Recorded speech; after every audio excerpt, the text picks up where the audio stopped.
The rain fell in relentless sheets over Michigan Avenue, drumming a relentless rhythm against the slick sidewalks, the neon signs bouncing off puddles like liquid fireworks.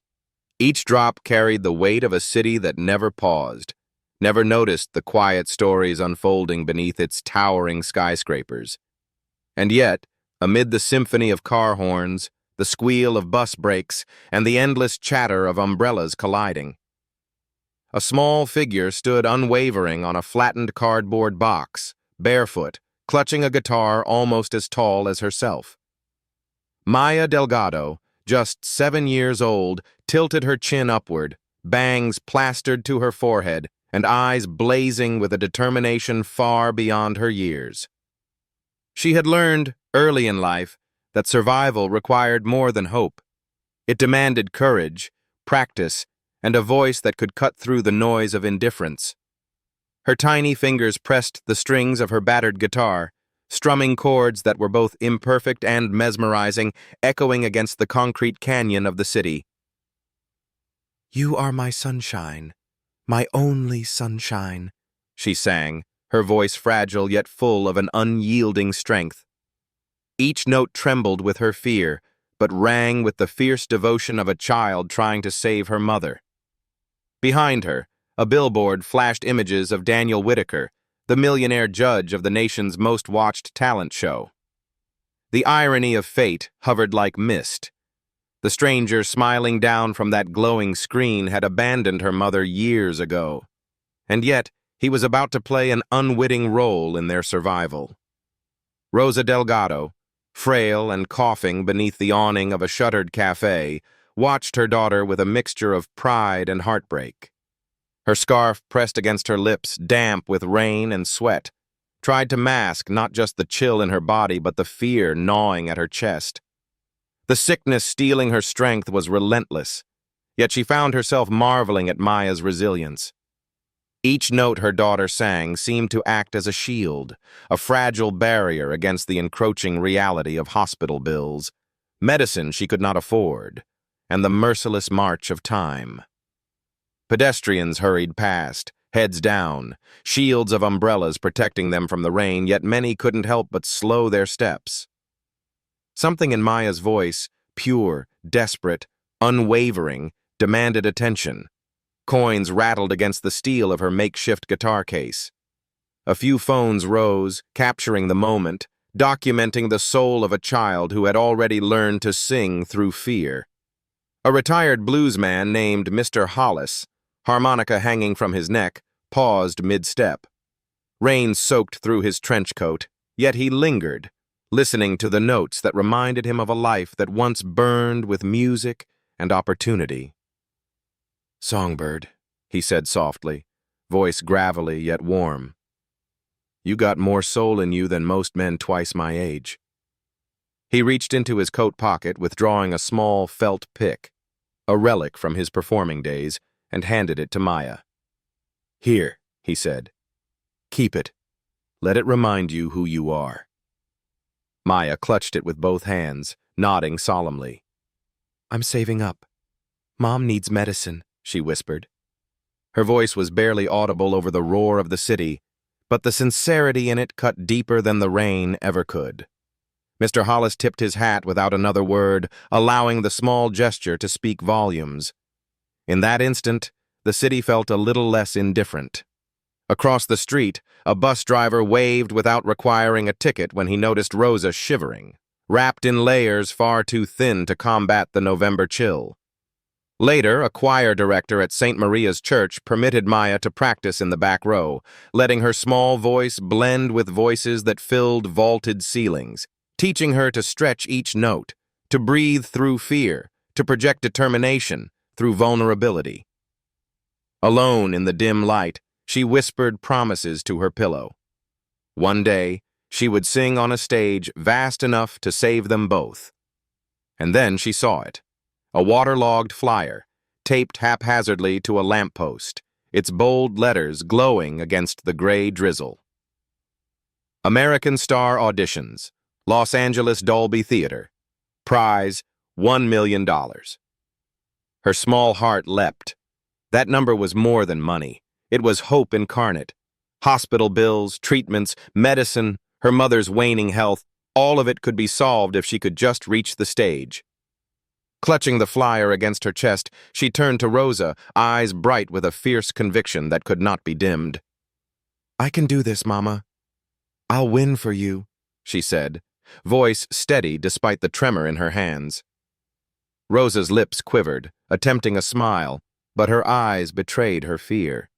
The light in her daughter's gaze was unstoppable, a fire too stubborn to snuff.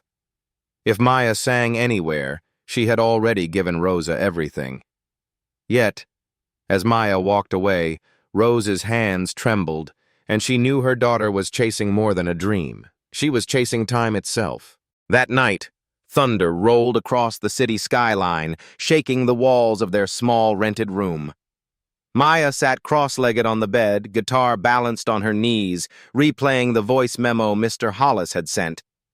"Don't fight the fear, find the breath." Her fingers ached from hours of practice, but she could not stop, not while her mother's cough echoed through the room.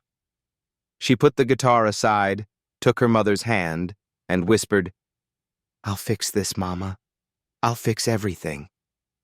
Rosa smiled faintly, eyes glistening, too tired to speak. The next morning brought a text from a cousin.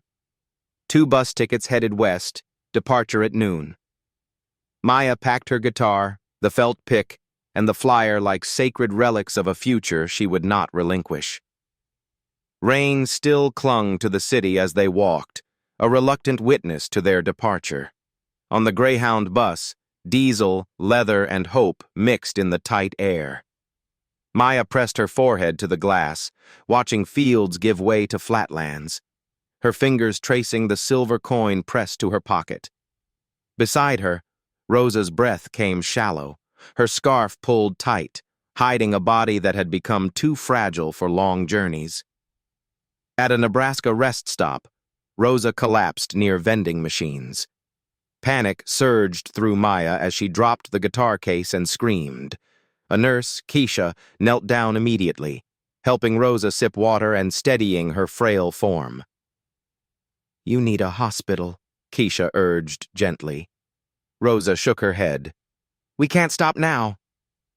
Keisha studied Maya, saw the determination beyond her years, and handed a note. "If she gets worse, take her straight to Cedars-Sinai in L.A. Don't wait." Maya tucked it into her guitar case, another promise she would keep. As the bus roared on, Maya practiced muted chords, whispered words, and visualized the Dolby Theater stage. She repeated Mr. Hollis's mantra until it felt like armor. Hit the breath, not the fear. When the bus finally curved into Los Angeles, the morning sun poured golden light over the streets, illuminating a city that seemed alive with possibility. Rosa insisted on seeing the ocean, determined to remember beauty, even in the shadow of illness. Maya led her to the Santa Monica Pier, where the Pacific stretched endlessly. She sat cross-legged near the rail, guitar balanced across her lap, and began to play. Her voice rose above the waves, fragile yet unstoppable. Tourists paused, coins clinked into her case, and a man filming for a TV crew motioned for a cameraman to capture her. Maya's eyes, bright with hope, never left her mother, who watched with trembling pride. Unknown to her, a tall man in sunglasses paused nearby, chest tightening as her voice reached something buried deep inside him. Daniel Whitaker, millionaire judge of American Star, walked away before memory fully stirred, trying to convince himself that it was just another child with a decent voice. Yet fate had already begun weaving the threads that would bring their worlds together. From the cardboard stage in Chicago to the pier in Los Angeles, from coins and felt picks to a flyer promising $1 million prize, Maya Delgado's journey had begun. And somewhere, just blocks away, a man would soon recognize the song of a lifetime, the song of his daughter, his blood, and the redemption he had buried for 7 years. The Greyhound bus hummed steadily along the interstate, diesel fumes mixing with the faint smell of fast food wrappers and the damp scent of rain clinging to the city left behind. Maya Delgado pressed her forehead to the glass, her small hand clutching the silver coin the magician had given her and the felt pick from Mr. Hollis tucked safely in her coat pocket. Every mile they traveled west felt like a stretch toward hope, yet each mile was heavy with uncertainty. Rosa sat beside her, scarf pulled tight over her mouth, chest rising and falling shallowly with every cough. Maya's heart ached at the sound, and she whispered a promise again and again to keep her voice strong, to keep singing until her mother's pain could be eased. The sun rose over the flat expanse of Illinois, painting the fields gold, and Maya traced each line with her eyes as if counting the days until she could reach Los Angeles. The bus rattled through Nebraska, and fatigue began to settle in the passengers. Rosa tried to sleep, curling into herself on the narrow seat, but her body refused to cooperate. When they stopped at a rest area near a vending machine, Rosa's legs buckled beneath her. She fell to her knees, coughing violently. Panic shot through Maya, whose tiny hands shook as she called out, "Mama! Mama!" A nurse named Keisha, traveling to visit family, noticed immediately and knelt beside Rosa. Her voice was calm, measured, reassuring. "Take deep breaths, sips of water." She guided Rosa to a bench, gently supporting her frail body. Maya stayed close, eyes wide, absorbing the care and attention her mother received, recognizing the fragility that no song could yet shield. Keisha's instructions were precise. If her condition worsens, take her straight to Cedars-Sinai in L.A. Maya tucked the note into her guitar case as if it were a talisman, another promise she would keep no matter the cost. Back on the bus, Maya's gaze was fixed forward, but her mind played over the rhythm of her song. She practiced softly, muted chords against the guitar strings, her voice almost a whisper, imagining the Dolby Theater stage and the bright lights awaiting her. Mr. Hollis's words repeated in her head. Hit the breath, not the fear. Each chord was a step toward courage, each melody a lifeline for her mother, and a challenge to herself. She could not fail. Even as the cityscape of Chicago disappeared behind them, Maya noticed small acts of kindness along the route. A truck driver offered a wave and a smile to the shivering Rosa. A man helped load luggage, not for reward, but simply out of human decency. These moments, small and fleeting, reminded Maya that even the vast, indifferent world had spaces where compassion could breathe. By the time the bus rolled into Los Angeles, the morning sun was spilling gold across a city bustling with energy and opportunity. The streets were alive with honking horns, pedestrians rushing past, and the scent of salt from the nearby ocean. Rosa struggled with every step, leaning on Maya, yet insisted on seeing the Pacific before anything else. "I want to remember something bigger than pain," she whispered, eyes reflecting a mix of resolve and exhaustion. Maya led her to the Santa Monica Pier, rain now replaced by the soft spray of ocean mist and the call of gulls circling overhead. There, amid the chaos of tourists and arcade games, Maya set up her makeshift stage once more. Sitting cross-legged on the wooden planks, guitar balanced precariously on her knees, she began to strum. Her small fingers pressed the strings with deliberate care, and the notes rose over the crashing waves, delicate and haunting. "You are my sunshine, my only sunshine." Her voice, though tender, carried a weight beyond her 7 years, threading pain, hope, and determination into every line. People stopped. Coins clinked into her open case. Tourists recorded videos, drawn by the haunting purity of a child singing for something bigger than applause. A street magician paused his performance, flipping a coin behind her ear, smiling warmly.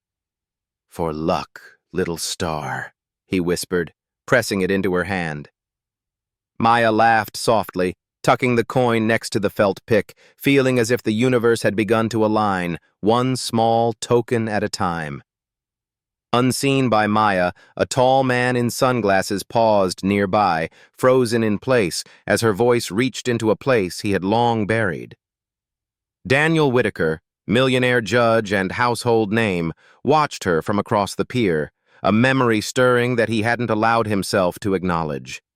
Her tone, phrasing, and even the cadence of her breathing pulled at the fragments of a past he had abandoned.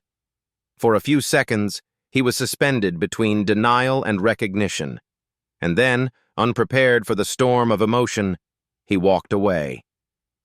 His pulse still raced, memories clawing to the surface. Meanwhile, Maya and Rosa continued, gathering enough coins to afford 2 nights at a modest motel in Hollywood. The world around them seemed both daunting and miraculous. Maya practiced tirelessly, replaying Mr. Hollis's voice notes in her head and whispering encouragements to herself. Each chord, each melody was layered with the weight of her mother's illness, the impending audition, and the hope that if she sang well enough, they could step out of the shadow of despair. Inside the cramped motel room, Rosa tried to appear strong, teasing Maya lightly about Hollywood glitz, but her cough betrayed her. Maya lay awake, gripping the silver coin and the felt pick, whispering promises to the night. She had to sing, not for fame, not for glory, but for her mother's survival. Her mother's life, fragile and precarious, depended on the strength of her tiny voice. The following day, Hollywood Boulevard stretched before them like a dream. The Dolby Theater loomed, glittering, its golden arches promising opportunity and challenge in equal measure. Maya's small frame seemed swallowed by the enormity of it all. She clutched her guitar case, inhaling deep, steadying herself for the moment she had dreamed about since that rainy night in Chicago. "A stage is just another sidewalk," Rosa whispered softly, "and you've already conquered that." Inside the theater lobby, the energy was electric. Contestants of all ages, dressed in sequins, designer shoes, or hand-me-down clothes, buzzed with anticipation. Maya felt impossibly small, clutching her guitar and rehearsing the notes of the song that had carried her across the country. The production assistant scanned her wristband, marking her number, a 43. Destiny had disguised itself as ink on a paper band. Back in the motel that evening, Rosa's cough worsened. Maya held her mother's hand, placed the silver coin and felt pick on the nightstand, and whispered, "I'll keep singing. I'll keep fighting." Every word was a vow, every promise a shield. Los Angeles, with its flashing lights and endless opportunity, suddenly felt like a place where miracles could occur, if only a small girl could summon the courage to step forward. The following days brought rehearsals, interviews, and quiet preparation. Maya walked onto the empty stage, the weight of her guitar strap pressing into her shoulder, but her determination unwavering. Noah, a young stagehand, crouched beside her, offering steady support. "Remember, it's just a room. Don't sing for them. Sing for her." He gestured toward Rosa, sitting in the back row, fragile yet glowing with pride. Maya strummed her opening chord, voice rising tentative at first, then gaining strength. The sound echoed, raw and unpolished, yet undeniably powerful. Jessica Lee, Ariel Stone, and the unseen presence of Daniel Whitaker observed, each responding in their own way to the child who carried desperation, hope, and courage in a single song. Maya's silver coin and felt pick acted as anchors, small but potent reminders that even a 7-year-old could face the vastness of the world and emerge with dignity and determination. Evenings were spent in quiet reflection at the motel. Rosa's illness loomed, yet Maya never wavered. Her prayers, whispered between chords and melodies, became rituals, a constant reminder that survival was not just physical, but emotional. And somewhere above them, Daniel Whitaker's curiosity and unease grew, a foreshadowing of the inevitable collision between past mistakes and future redemption. The morning air was thick with anticipation as Maya Delgado stepped off the modest motel steps and onto the bustling streets of Hollywood. Every sound, Honking horns, distant sirens, footsteps pounding against concrete, felt amplified, echoing her racing heartbeat. In her small hand, she carried her guitar case, her silver coin from the street magician tucked safely inside her pocket, and Mr. Hollis's felt pick clutched like a sacred relic. Rosa, frail yet radiant with determination, held onto her daughter's hand, taking careful steps, each one an act of courage against her weakening body. As they approached the Dolby Theater, Maya's eyes widened at the grandeur before her. The golden arches, glittering banners, and throngs of hopeful contestants seemed almost surreal. For a moment, she wondered if her tiny frame, her worn sneakers, and her battered guitar would make her stand out in the wrong way. But Rosa's hand squeezed hers, whispering words that would echo in her mind forever. A stage is just another sidewalk. You've already conquered that. Inside the theater, the lobby pulsed with nervous energy. Contestants of all ages, from polished teenagers with professional managers to older performers with carefully rehearsed routines, moved in clusters, sharing anxious smiles and last-minute notes.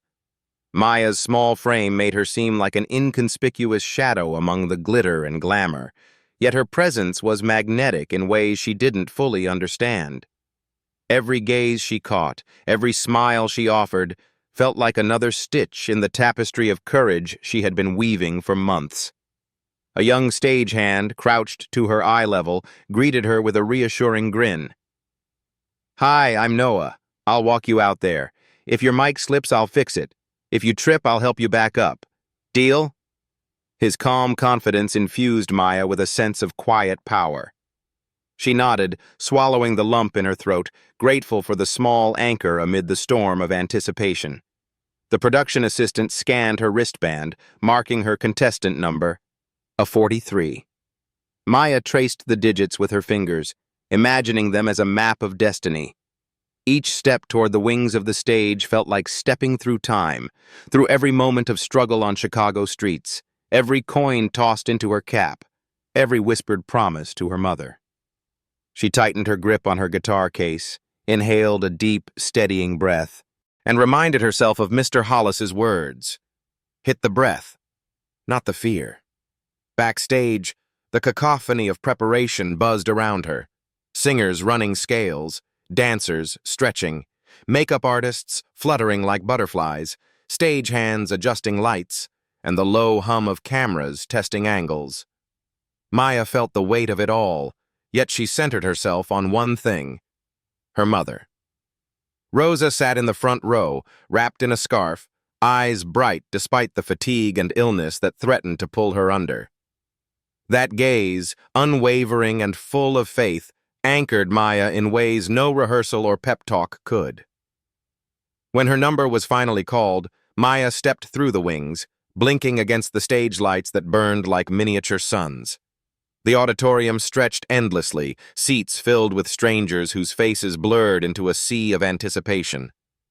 But for Maya, each seat represented a heartbeat, each light a promise she had made. To sing for her mother, for survival, and for hope itself. The judges' panel loomed ahead, three figures seated with varying expressions. Jessica Lee, a country star whose reputation for fierce critique preceded her, leaned forward with a softening smile as she glimpsed the small girl before her. Ariel Stone, a Broadway producer with sharp eyes and sharper intuition, adjusted her glasses, taking in every detail of Maya's posture and breathing.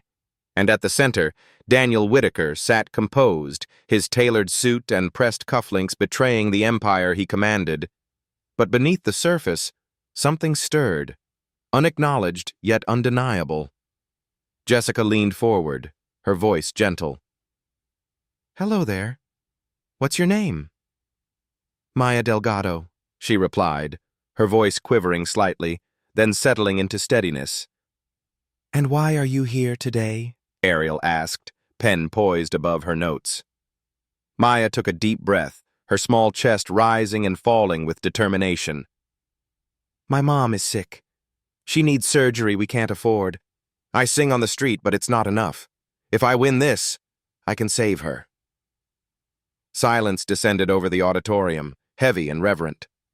Jessica blinked away tears. Ariel's pen hovered mid-air, and Daniel felt a cold, inexplicable tightening in his chest. Something about this tiny performer, standing barefoot on the stage with a voice that seemed larger than her frame, struck a chord deep within him, a chord he hadn't played in 7 long years. "And what will you be singing for us?" Daniel's tone was softer than he intended, a rare vulnerability hidden beneath his usual poise. "My mama's favorite," Maya said, voice trembling yet strong. "You are my sunshine." A collective murmur ran through the audience, recognition and nostalgia mixing with curiosity. Jessica's hands clasped instinctively. Ariel leaned forward, utterly captivated. Daniel's jaw tightened. That lullaby, the phrasing, the cadence, was embedded deep within his memory, tied to a nursery-painted coral, a baby's tiny fist clutching his shirt button, and the lullabies he had abandoned in pursuit of ambition. Maya planted her feet, remembering Noah's advice about balance, and strummed once to check tuning. She touched the silver coin in her pocket, then glanced at Rosa, who sat trembling but proud. Maya closed her eyes, inhaled deeply, and began. The first line floated softly over the microphone. "You are my sunshine, my only sunshine." The voice was tender, fragile, yet resonant with the weight of hardship and love. The audience leaned forward instinctively, drawn into the gravity of a child singing not for fame, but for survival. Each note carried a story of rain-soaked sidewalks, worn guitars, coins tossed into caps, and whispered promises. Jessica's eyes glistened with tears. Ariel's pen lay forgotten as he absorbed every nuance, and Daniel felt the world tilt violently. The voice on that stage was impossibly familiar, yet he could not reconcile what his eyes were seeing.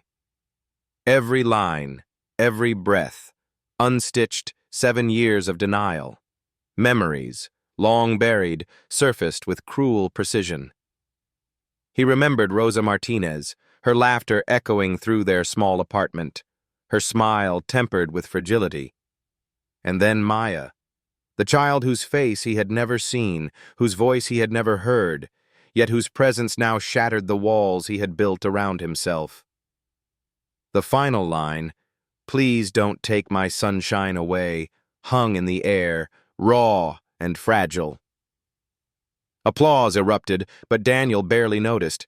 He pushed his chair back abruptly, the sound echoing louder than any cheer. "We need 5 minutes," he muttered, standing, voice trembling despite the effort to remain composed. Maya froze mid-strum, confusion and fear rising in her chest. Jessica leaned forward, soothing. "Don't worry, honey. You were beautiful. Sometimes a judge just needs a moment." Daniel strode down the hallway, pressing both hands to the cool walls, trying to steady himself. He had to know. He needed confirmation. The assistant caught up, and his whispered command was terse, urgent. "Get me everything on contestant A43. Family records, medical history, everything." 20 minutes later, Daniel sat in a small office, confirmation blazing in black and white. Maya Delgado, age 7, daughter of Rosa Delgado, formerly Rosa Martinez. His heart hammered, every beat a mix of guilt, disbelief, and awe. He had abandoned them both, buried the past beneath business deals and ambition, and yet here she was, standing on a stage, singing a lullaby he had once whispered in a nursery. And it was him, impossibly, that she had not yet recognized. Back on stage, Maya waited, small hands gripping the guitar straps so tightly her knuckles whitened. The other judges gave their verdicts first. Jessica smiled through tears. "Yes, you have something special that no one can teach." Ariel nodded firmly. "Yes, you sing with your soul. That's rare." All eyes turned to Daniel. His chest tightened, voice cracking under the weight of 7 years of silence and regret. "Maya," he said slowly, choosing words like fragile glass. What would you like to happen if you win? For my mom to get better, she answered without hesitation. The words cut deeper than any applause, slicing through the armor Daniel had built. His response was simple, yet monumental. Then I have nothing else to add except yes. The auditorium erupted, Maya's face lighting with relief, tears spilling freely as she turned to find Rosa, who lifted a trembling hand in pride. Confetti rained down as the first step of their journey toward reunion was sealed, both with hope and a recognition that the story was only just beginning. The days after Maya's first audition unfolded like a storm of blurred schedules, bright lights, and whispered anxieties. The Dolby Theater, which had once seemed impossibly massive, became a second home, a place of both hope and pressure. Contestants hustled in and out, their voices echoing through empty corridors, filling rehearsal rooms with scales, harmonies, and dreams suspended in time. Maya Delgado, a tiny figure in hand-me-down sneakers, moved among them like a quiet pulse, carrying her guitar and the silver coin from the magician as talismans. Even as rehearsals consumed hours, her mind never left Chicago. Every time she closed her eyes, she saw Rosa's fragile form, the cough that rattled through her tiny chest, and the unspoken fear that time might run out. Rosa had insisted on coming along to Los Angeles, wrapped in layers to ward off the cold theater air, scarf pulled high over her face. Her eyes, though weary, sparkled with quiet pride, a silent encouragement that Maya clung to like oxygen. Backstage, the hum of activity was relentless. Directors barked instructions, assistants ran scripts, and lights blazed with a brightness that left shadows crouched in corners. Yet amid the chaos, Maya discovered moments of calm. Noah, her steady guide, crouched beside her in every rehearsal. "Remember," he whispered before each run-through, "don't sing for them. Sing for her." He nodded toward Rosa, who watched with careful attention from the back row. These words became a mantra for Maya, guiding her small voice through cavernous spaces, past skeptical producers, and into the hearts of anyone listening. Every chord Maya strummed carried memories of Chicago, the rain-soaked streets, the clink of coins landing in her guitar case, the feel of cardboard beneath her small feet. Each note was stitched together with the lullabies she had sung to her mother in the darkest nights, a plea for survival and love. The music was no longer just performance.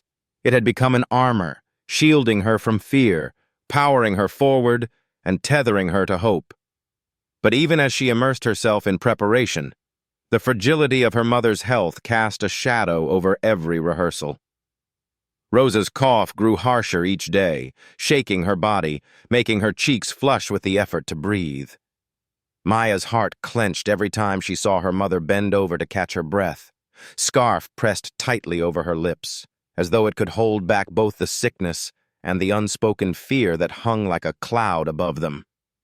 The girl who sang for survival now had a second battlefield, the waiting, the uncertainty, and the knowledge that every note sung on stage was a wager against time.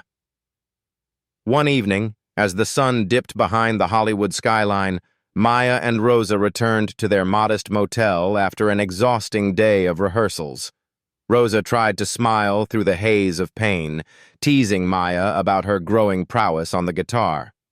"You're going to give those judges a run for their money, starlet," she said, though her voice faltered mid-laugh. Maya, ever perceptive, caught the tremor in her mother's hands, the way her body shivered even under blankets. Later, as Rosa coughed violently in the dim light of the motel room, Maya leapt from her bed. She had practiced until her fingers ached, but now there was no rehearsal to prepare for this moment, just raw, urgent fear. "Mom!" she cried, gripping her mother's shoulders. "Stay with me, please!" A neighbor from the adjacent room heard her and rushed over, calling 911. Paramedics arrived swiftly, wheeling Rosa out on a stretcher. the fluorescent motel hallway buzzing with the sharp hum of emergency lights. Maya held onto her mother's hand until the last second, her small fingers clutching the silver coin like a lifeline. In that ambulance, the city lights flashing past the window blurred into a kaleidoscope of fear and prayer. At Cedars-Sinai, the hospital smelled of antiseptic and hope, an unfamiliar battleground for the girl who had only known streets and stage lights. Doctors spoke in rapid-fire medical jargon, and nurses moved with a rhythm Maya struggled to comprehend. "Metastasis," one doctor said softly. "Urgent surgery, limited window." Maya's grip on the coin tightened. She couldn't lose time. Every second mattered. Upstairs, Daniel Whitaker had been informed of the emergency. The confirmation of Rosa's identity and the child before him pressed down on his chest like a weight he hadn't felt in years. He was a man who had lived among contracts, cameras, and flashing lights, yet now he found himself powerless, forced to reckon with a daughter he had abandoned and a woman he had once loved. Every moment of inaction was unbearable. He made calls, pulled strings, and summoned the city's best surgeons in the middle of the night, quietly paying the bills, arranging rooms, and ensuring nothing could compromise Rosa's survival. For once, money and power felt secondary to something infinitely more urgent: family. Meanwhile, Maya wandered into the hospital chapel, small and alone, carrying her guitar. She perched on the edge of a pew, lifted her instrument, and began to play Amazing Grace. Her voice, trembling yet resolute, floated across the space. Every note was a prayer, every chord a plea for her mother's life. A nurse paused in the doorway, eyes glistening, and a doctor resting at the back of the chapel lowered his head, letting the sincerity of the music penetrate the exhaustion of his long night. The small, unpolished voice carried more weight than any professional performance. They were hearing the raw pulse of survival, hope, and courage. In the days that followed, the hospital crisis forced a delicate balance. Maya continued rehearsals, practicing with Noah in empty theaters, stretching her voice, adjusting her guitar, and running through every detail of her stage presence. But each rehearsal was shadowed by worry. Each cough, each shiver from her mother, reminded her that this competition was no longer just about fame or fortune. It was a lifeline. Every gesture, every note, every breath had to be precise. Maya learned to compartmentalize fear, turning anxiety into fuel. She rehearsed late into the night, whispering encouragement to herself, replaying Mr. Hollis's words, and clutching the magician's coin. At the motel, Rosa rested as best she could, grateful for the life-saving intervention and marveling at her daughter's courage. She tried to mask her pain, but Maya, ever intuitive, caught every tremor, every hesitation. Through these trials, Daniel's presence remained unseen but profoundly felt. He navigated his empire with quiet urgency, ensuring Rosa received the best possible care while observing the girl whose voice was changing more than the competition's course. It was altering the trajectory of his own life. He remained anonymous, letting the girl fight her battles without interference. Yet every chord she struck resonated in his heart, breaking open walls of regret, guilt, and longing. At night, Maya would sit by Rosa's side, strumming gently, rehearsing melodies while her mother whispered reassurances between coughs. "You're going to win, baby," Rosa murmured, "not for the trophy, but because your heart is the strongest instrument in the world." Maya's eyes glistened as she nodded, every note a promise that she would not fail. Not for herself, not for her mother, and not for the silent figure who had begun to watch from the shadows. Even as exhaustion weighed heavy, Maya's resolve hardened. She learned to navigate the delicate balance between rehearsals and care, creating a rhythm where fear and hope coexisted. Every minor victory, striking the perfect chord, memorizing a lyric, receiving a nod from a coach, was a reminder that she was closer to her ultimate goal, saving her mother and reclaiming the life they deserved. By the final night before the next performance, Maya had become a model of quiet determination. The auditions, rehearsals, and hospital crises had transformed her from a street performer into a small, fierce force of resilience. She had learned to project vulnerability into strength, fear into courage, and love into power. Every note she would sing the next day was loaded with stakes far higher than applause. It carried her mother's life, her family's chance at reconciliation, and the promise that even in the darkest moments, hope could be found. The morning of the final performance arrived like a storm breaking over Los Angeles, bright, buzzing, and impossible to ignore. The Dolby Theater, a glittering palace of sound, light, and expectation, loomed above the city like a cathedral to dreams. Every red velvet seat was filled, every camera trained, every microphone tuned. For most contestants, this was just a competition. But for Maya Delgado, a 7-year-old girl in scuffed sneakers and a hand-me-down jacket, it was a battle for her mother's life, a test of courage, and, unknowingly, a confrontation with the father she had never met. Backstage, the air hummed with tension. Contestants shifted nervously, some pacing, others stretching, some whispering prayers into the empty space. The scent of hairspray, polish, and antiseptic blended with the metallic tang of stage equipment, creating an atmosphere thick with anticipation. Maya's small hands trembled as she held her guitar, adjusting the strap again and again, though Noah, crouched at her side, assured her, "It's just a room. The stage isn't bigger than your courage." Rosa, wrapped in her scarf, sat nearby in a wheelchair, fragile but radiant with pride.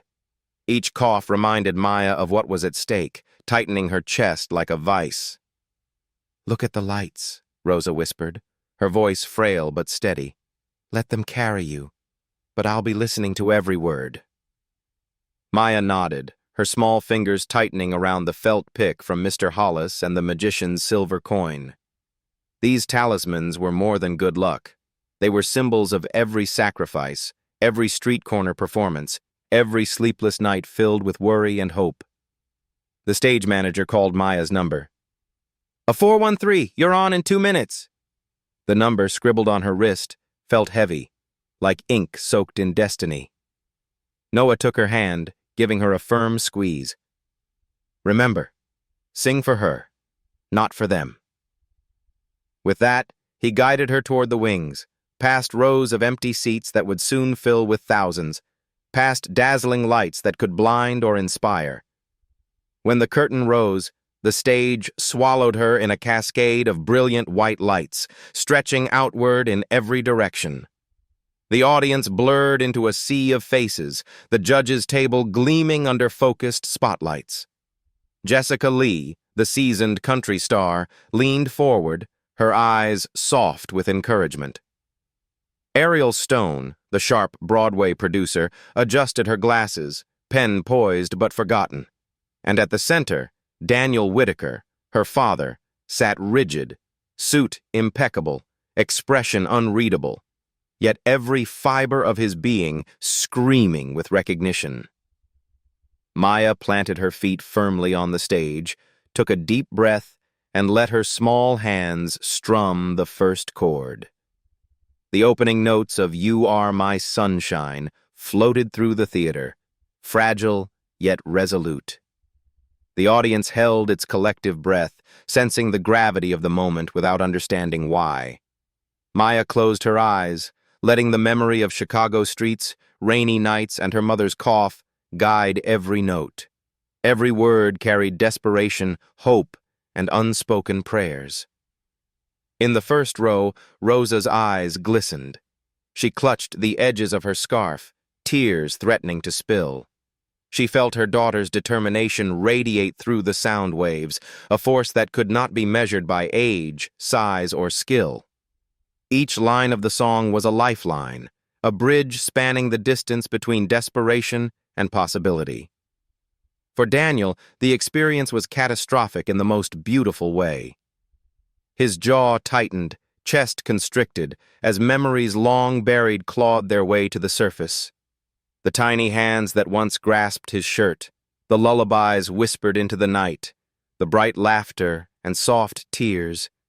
Now all collided with the girl standing before him, performing with every ounce of strength and courage. He could see his own blood in her eyes, feel his own heart in her voice. Every note dismantled the walls of denial he had built over 7 years. The song climbed, building with layers of emotion, growing stronger with every verse. The audience was caught in a trance, rising slowly as the melody demanded attention. Even the production crew paused, headsets slack, cameras rolling but unmoved by ordinary concerns.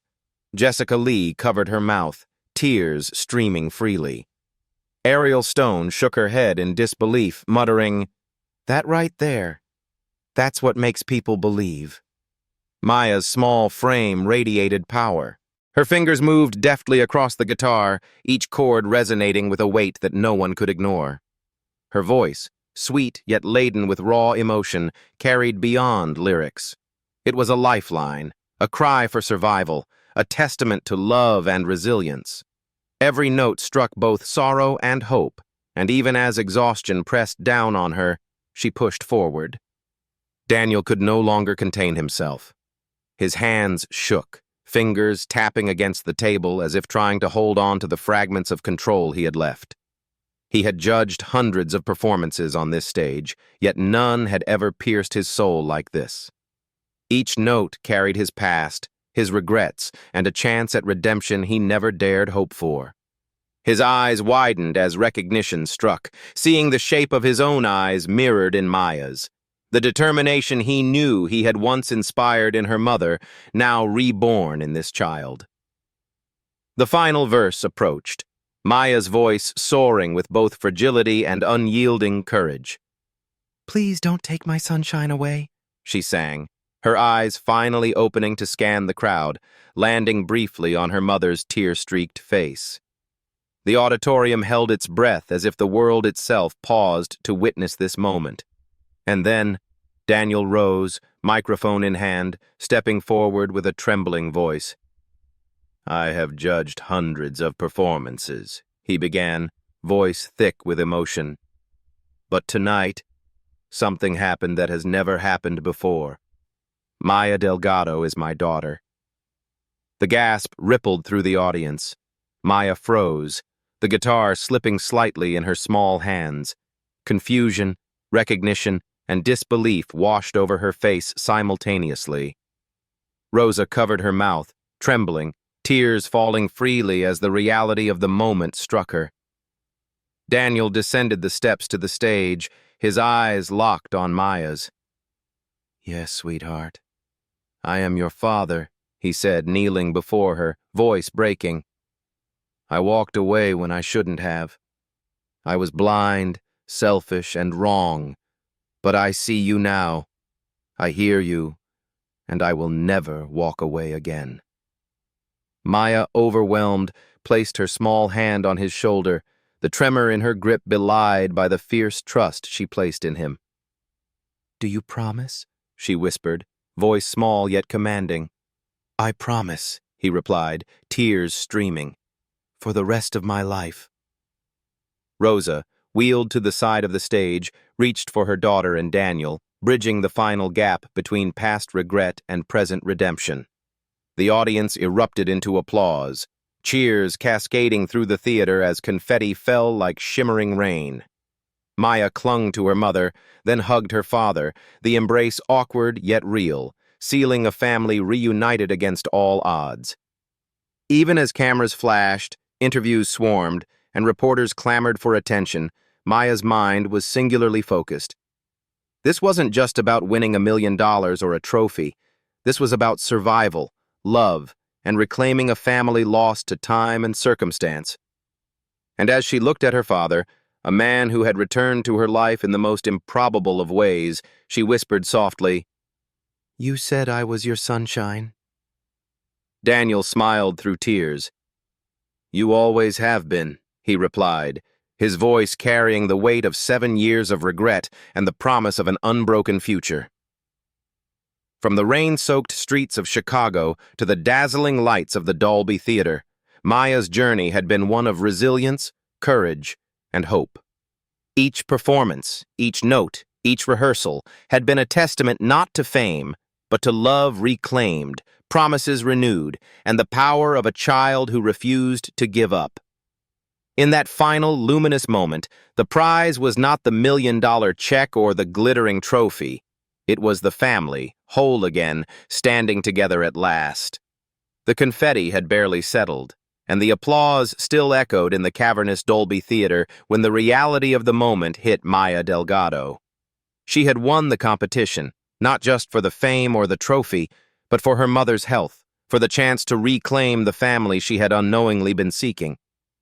Yet, even in victory, the weight of what had transpired pressed on her small shoulders. Backstage, reporters swarmed, cameras flashed, and producers jostled for a chance to capture the 7-year-old sensation who had not only moved the nation, but revealed a story that no one could have scripted. Maya, clutching her guitar and the felt pick from Mr. Hollis, felt like the world had become both too big and too fragile. Her mother, Rosa, now sitting in a wheelchair with a scarf draped over her thin shoulders, held tightly to Maya's hand. Her eyes sparkled not just with pride, but with the fear and relief of a mother who had watched her child carry the weight of survival. Daniel Whitaker remained by the stage, awkwardly adjusting to a role he had never truly imagined. A father standing beside his daughter in the public eye, amidst the glare of cameras and the scrutiny of millions. His hands still trembled, not from fear, but from the intensity of emotions he had suppressed for years: guilt, awe, love, and hope. For him, this was more than the reunion of a family.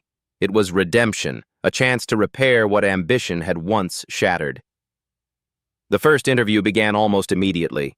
A veteran host approached Maya, kneeling down to her eye level. "Maya, that was incredible. How do you feel right now?" Maya, her voice still quivering from exhaustion and emotion, whispered, "I'm happy. My mom is okay, and my dad, he's here now." Her gaze shifted toward Daniel, and for the first time their eyes met without distance, without fear, just recognition and a shared understanding that words could not capture. The cameras turned to Daniel. "Mr. Whitaker, the nation just witnessed a revelation. Can you tell us about your connection to Maya?" Daniel swallowed hard, his chest tightening. He could feel the weight of every eye upon him, every expectation, every question pressing against the raw reality of 7 lost years. "Maya Delgado is my daughter," he said, voice breaking. "I walked away from my family when I shouldn't have, but I see her now. I hear her now, and I will never walk away again." The words, though simple, carried the force of a lifetime of regret and the promise of unbroken love. Rosa's hand trembled in Daniel's, their fingers intertwining, a tangible symbol of the bond that had survived distance, illness, and heartbreak. Once the initial media storm subsided, the family was escorted to a private suite, away from the flashing cameras and probing questions. Maya sat on the plush sofa, guitar balanced on her lap, while Rosa leaned into her daughter's side, exhausted but smiling. Daniel took a seat beside them, still unsure how to navigate the intimacy of being a father he had lost the chance to know. "Do you want to hear the whole story?" Daniel asked gently, his voice soft, almost afraid of shattering the fragile peace that had been forged in the last 24 hours. Maya nodded, eyes wide, sensing the gravity in his tone. And so he began, recounting memories that had been locked away for years: first dates with Rosa, the lullabies he used to hum, the ambition that had pulled him away from the life he should have cherished. Maya listened, absorbing every word, each story coloring her understanding of the man before her. For the first time, she began to see not just a stranger, but a father whose love had been delayed, but not denied. Days passed, and the world continued to celebrate Maya's triumph. Online videos went viral, headlines praised the child prodigy who saved her mother, and social media erupted with messages of support and awe. Yet amidst the external chaos, the Delgado family focused inward, nurturing the fragile threads of connection that had been rewoven in a single night. Rosa's health improved steadily. The hospital stay, though frightening, revealed the remarkable resilience of her body and spirit. Maya continued to visit daily, practicing her music, whispering encouragement into her mother's ear, and holding her hand tightly through every test and procedure. Daniel remained a constant presence, coordinating care, meeting with doctors, and quietly assuming the role of a father who would never leave again. Evenings in their modest suite were filled with quiet moments of connection. Maya would strum her guitar softly while Daniel and Rosa listened, memories and music blending into a sanctuary of familial love. They shared stories, laughter, and occasionally tears, each a thread in the tapestry of a family remade. The talent show, now behind them, became a backdrop to the real story unfolding, the reclamation of love and the rebuilding of trust. Daniel, once defined by wealth and ambition, discovered that the greatest victories were not measured in trophies or contracts, but in the simple, profound act of being present, of showing up, of choosing family over fortune. Maya, despite her youth, grew into her role as both a daughter and a musician with newfound purpose. Each performance, though still magical, was now imbued with the deeper knowledge that her voice could heal, connect, and transform. And Rosa, witnessing this growth, felt the profound joy of seeing her daughter's potential realized not just on stage, but in life itself.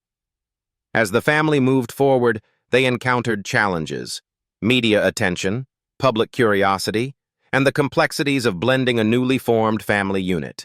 Yet each challenge was met with a resilience born from shared experience and the recognition that love, when nurtured, could overcome even the most daunting obstacles.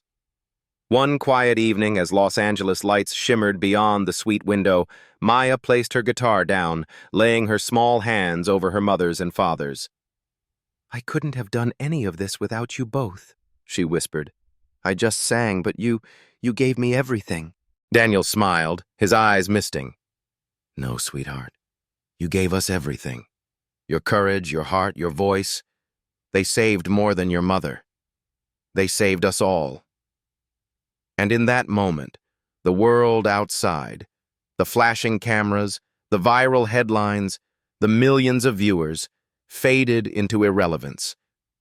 What remained was the quiet, unshakable truth of family reclaimed, promises renewed, and the enduring power of love and hope.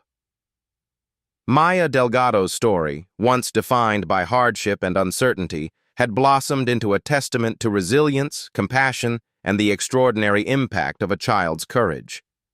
From the rain-soaked streets of Chicago to the glittering lights of Hollywood, her journey reminded the world that even in the face of adversity, love and determination could carve paths to miracles, redemption, and healing that no amount of fame or fortune could ever replicate. Weeks had passed since the glittering confetti had settled over the Dolby Theater, yet the echoes of Maya Delgado's triumphant performance still lingered in the hearts of those who witnessed it. The streets of Los Angeles had returned to their usual rhythm, the city alive with traffic, chatter, and neon lights. But for the Delgado family, life had transformed in ways far beyond the scope of fame or fortune. Every morning, sunlight streamed into the modest suite they now called home, a home not defined by its size or decor, but by the love and laughter that had returned after years of absence and silence. Maya, despite her young age, had grown into a symbol of courage and hope. Local schools invited her to speak about perseverance, her story shared across classrooms, inspiring children to chase dreams even when the odds seemed insurmountable. Her voice, once a tool to earn hospital bills and survival, had now become a beacon for countless others, proving that age was no barrier to impact. At 7, she understood more about life, love, and resilience than many could at twice her age. Rosa, rejuvenated after her grueling surgery, had regained strength and the vitality she once feared lost. Watching her daughter perform on stage had strengthened her resolve to fight. not just for herself, but for Maya. She began to volunteer at local clinics, helping families facing medical and financial hardship, determined to pass on the lessons of courage and compassion her daughter embodied. The bond between mother and daughter had deepened into something unshakable, their shared struggles transforming into an enduring source of strength. Daniel Whitaker had undergone the most profound transformation of all. The multi-millionaire and celebrity judge, once defined by wealth and business acumen, now measured success in different terms: presence, empathy, and the trust of a child who had once been a stranger to him. Every day he spent hours mentoring Maya, helping her refine her musical talent and ensuring Rosa had access to the best medical care available. In those moments, the empire he had built felt secondary to the family he had almost lost forever. The media frenzy continued to some degree, but the family chose to shield themselves from excess scrutiny, focusing on genuine connection rather than superficial coverage. Interviews were carefully curated, always emphasizing Maya's courage, Rosa's resilience, and the newfound unity of their family. Social media channels lit up with messages of encouragement, heartfelt stories from viewers who saw themselves reflected in the Delgados' journey, and parents moved to tears by Maya's devotion to her mother. Meanwhile, Maya's journey in the talent show was far from over. With each subsequent round, her confidence grew. Backstage at rehearsals, she shared quiet moments with Daniel and Rosa, laughing over small jokes, comparing notes on melodies, and strategizing for stage presence. The mentorship she received from her father, combined with her innate determination, allowed her to transform every note she sang into an instrument of hope. Audience members would later remark that there was a purity in her voice that no amount of training could replicate, the authenticity of a child singing not for applause, but for love. Outside the spotlight, life required adjustments. Daniel arranged for Rosa to receive ongoing medical care, ensuring her health remained a priority. They moved into a larger, more comfortable apartment, designed with quiet spaces for Maya to practice and study, a small music studio for her to record, and rooms where Rosa could rest undisturbed. Despite the material comforts, the family insisted on maintaining humility and empathy, volunteering time and resources to help other struggling families, transforming their own story into a platform for social good. Maya's fame did attract attention from the music industry, but Daniel was careful to shield her from the pressures of celebrity, emphasizing that her happiness and growth were far more important than contracts or commercial success. The family established a delicate balance, allowing Maya to enjoy a normal childhood while nurturing the extraordinary gift that had already touched millions. The personal transformation for Daniel was profound. Every time he watched Maya perform, he was reminded of what he had almost lost, the chance to witness the growth of his own child. He kept journals of the small milestones, her first solo performance in front of a local crowd, her laughter echoing down the hallways, the first time she composed a melody on her own. These moments, though private, carried more meaning than any boardroom victory or financial achievement he had ever known. Rosa, too, found fulfillment in this chapter of their lives. Once consumed with worry and illness, she now reveled in her daughter's triumphs, teaching Maya lessons about generosity, empathy, and the responsibility that came with talent. They would spend afternoons volunteering at children's hospitals, singing for those too sick to leave their beds, reminding others that hope, even in the smallest doses, could transform despair into joy. The family's story became a permanent testament to resilience and love. Schools, hospitals, and community centers invited Maya to perform, her story retold as a moral guide for young hearts facing hardship. News segments highlighted the unity of the Delgados, their journey from struggle to triumph, emphasizing the power of courage, familial bonds, and the enduring human spirit. Yet, amidst the attention and accolades, the family remained grounded. Even in moments of public recognition, Maya, Rosa, and Daniel would retreat to quiet evenings at home. They shared meals, played board games, laughed at silly mistakes, and recounted stories of the rain-soaked streets of Chicago where it all began. Each evening became a reminder that the journey had not been defined by the stage, the lights, or the applause, but by love, resilience, and the choices that had brought them back together. Daniel, now a father in both presence and heart, often reflected on the lessons learned. He realized that true wealth was not in monetary gain, but in the bonds forged through care, sacrifice, and attention to those we love. Maya had taught him that courage could manifest in the smallest acts, that hope could be a melody, and that forgiveness, when given freely, could heal wounds that time alone could not. As months turned into years, Maya's star continued to rise, but never at the expense of family.